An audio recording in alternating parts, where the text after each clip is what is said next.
Covid-19 avec 2241 cas positifs et 5 décès entre le 12 et le 18 juillet, la Martinique est entrée dans la 4e vague de l'épidémie de Covid-19 avec une progression du variant Delta, selon un bilan de l'Agence régionale de santé publié ce mardi 20 juillet. C'est la première fois depuis le début de l'épidémie que la barre des 2000 cas est franchie. Le taux d'incidence, nombre de cas sur 7 jours pour 100 000 habitants, passe de 278 à 625.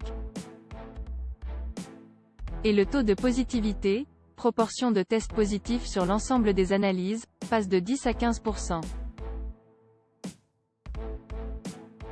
Le variant Delta progresse en Martinique et concerne désormais 9% des nouveaux cas, a précisé Olivier Coudin, le directeur adjoint de l'ARS.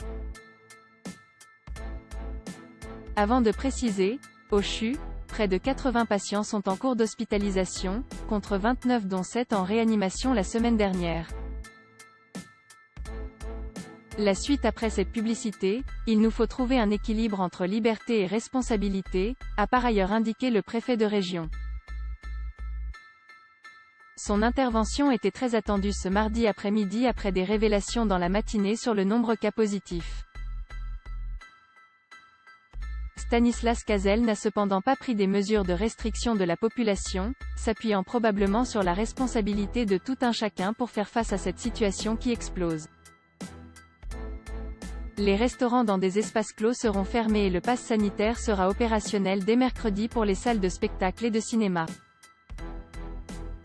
À voir également sur le HuffPost, la France face à une hausse inédite des cas de Covid-19, alerte Olivier Véran lire aussi, QR code, vaccin, test. On a répondu à vos questions sur le pass sanitaire, nous n'avons jamais connu cela, Véran alerte sur la hausse des nouveaux cas de Covid.